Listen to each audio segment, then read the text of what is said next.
El cine es poderoso, nos hace llorar, reír, cuestionarnos la vida. Pero para que esto suceda, muchos actores cruzan una línea delgada y peligrosa, la de sumergirse demasiado en sus personajes al punto de perderse a sí mismos para ser realistas. En el mundo de la actuación hay una técnica tan intensa que algunos la consideran arte puro y otros una ruleta emocional, la actuación del método.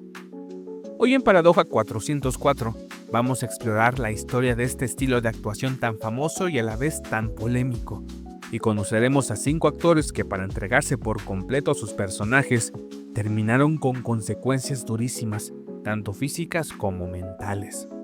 Hola, soy Javiedu y antes de comenzar te invito a suscribirte y activar la campanita para más contenido lleno de misterio y curiosidad.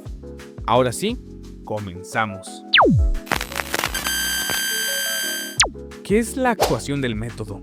Sus bases se encuentran en Rusia con el maestro Konstantin Stanislavski. Él decía que un actor no debía fingir emociones, debía sentirlas de verdad.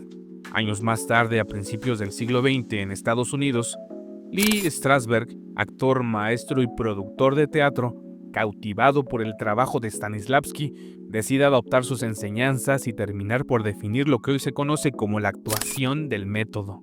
Para Strasberg, el actor debía usar recuerdos propios, revivir emociones pasadas, vivir como su personaje, incluso fuera del rodaje. Esta técnica fue la favorita de grandes como Marlon Brando, Al Pacino, Robert De Niro o Daniel Day-Lewis. Pero la pregunta es, ¿hasta qué punto vale la pena meterse tan hondo en un personaje si al salir ya no sabes quién eres? Para reflexionar más sobre esta pregunta, aquí te van algunos ejemplos. Heath Ledger en Batman, el Caballero de la Noche. Ledger, para interpretar al archienemigo de Batman, se encerró varias semanas en una habitación de hotel. Dormía muy poco, 2 horas si bien le iba. Escribía un diario como si fuera el Joker. Ensayaba voces, gestos y se aislaba del mundo real. Se llegó a decir que el personaje fue tan intenso que le afectó emocionalmente. Sin embargo, se debe de aclarar que no hay pruebas directas de que su trágico fallecimiento meses después haya sido exclusivamente por su interpretación del papel. Lo cierto es que, según entrevistas, tenía problemas para dormir, usaba medicamentos para calmar su mente y sentía que el personaje le había dejado una huella oscura. Un ejemplo claro de que el método puede mezclarse con la vida real y dejarte con preguntas que nadie puede contestar. Jim Carrey en Man on the Moon. Si pensabas que Jim Carrey solo hacía caras chistosas, prepárate. En Man on the Moon, o El lunático para los mexas, interpretó a Andy Kaufman, un comediante excéntrico, impredecible y profundamente complejo. Y cuando digo lo interpretó, me refiero a que se convirtió en él. Durante el rodaje, Carrey nunca salió del personaje, ni siquiera cuando las cámaras dejaban de grabar. Se refería a sí mismo como Andy y a veces como Tony Clifton, el alter ego más provocador y molesto de Kaufman. Incluso hubo conflictos en el set con los productores y con el propio director, porque Jim no salía de ese estado mental, generando momentos bastante tensos. Su transformación fue tan intensa que años después se hizo un documental entero sobre este tema, Jim and Andy, The Great Beyond. En palabras suyas, no sabía quién era Jim Carrey.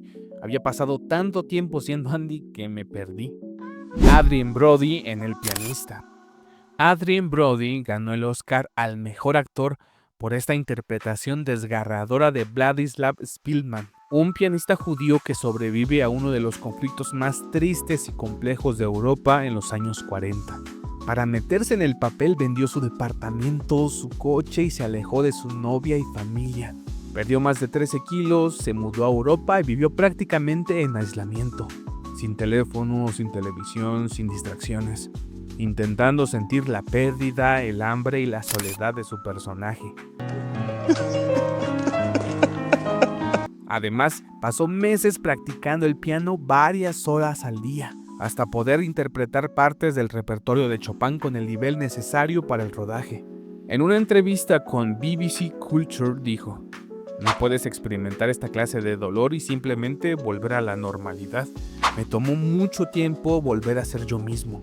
Después de la película vivió un periodo de profunda soledad emocional y declaró que su entrega al personaje lo había dejado psicológicamente afectado durante más de un año. Un retrato claro de cómo la actuación puede tocar fibras tan profundas que olvidas cómo era la vida antes de interpretarla. Daniel Day-Lewis, en Mi pie izquierdo y El último mohicano. Lewis, ganador de 3 premios Oscar, es considerado en la industria como el actor del método por excelencia. Se dice que una vez aceptando el papel, no lo dejaba hasta que terminaba el rodaje. Para la película Mi pie izquierdo de 1989, donde interpreta el papel de Christy Brown, un hombre irlandés que, a pesar de sufrir parálisis cerebral, se convierte en un reconocido artista utilizando únicamente su pie izquierdo, se metió tanto en el papel que exigió que lo alimentaran y lo llevaran en silla de ruedas durante todo el rodaje. Tanto fue su compromiso con el personaje que se rompió 2 costillas de estar encorvado por tanto tiempo. Años más tarde, para la película de 1992, El último mohicano, se preparó para su papel pasando 6 meses en las regiones agrestes de Alabama. Acampó en el bosque, aprendió a cazar y pescar y vivió de la tierra. Ha dejado la actuación varias veces con el único objetivo de darse un tiempo para reconstruirse mentalmente, debido a la avalancha de emociones y pensamientos que conlleva interpretar a sus personajes con ese nivel de compromiso. Shelley Duvall, en El Resplandor.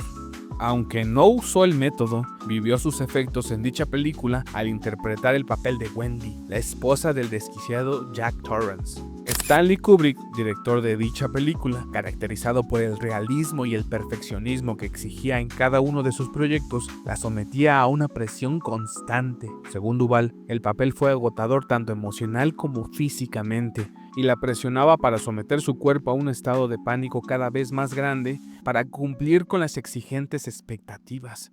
La obligaba a repetir la misma escena varias veces hasta que quedara perfecta.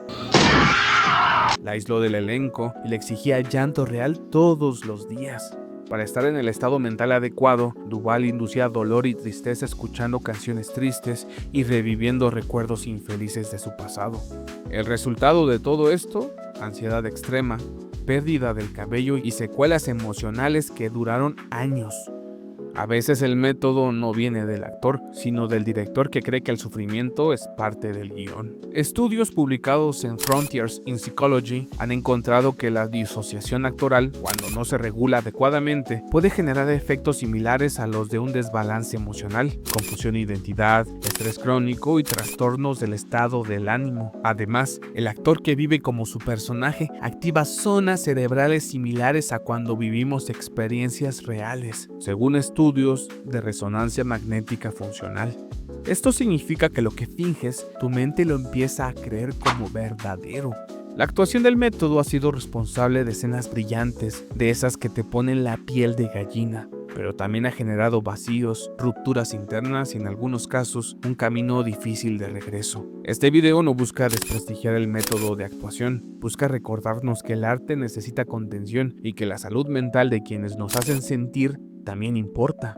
Ni el talento ni la pasión justifican el abandono de uno mismo. ¿Conocías estos casos? ¿Te ha pasado sentir que te conviertes en algo que no eres por lograr un objetivo? Cuéntamelo en los comentarios. Gracias por quedarte hasta el final. Thank you. Y nos vemos en la próxima paradoja.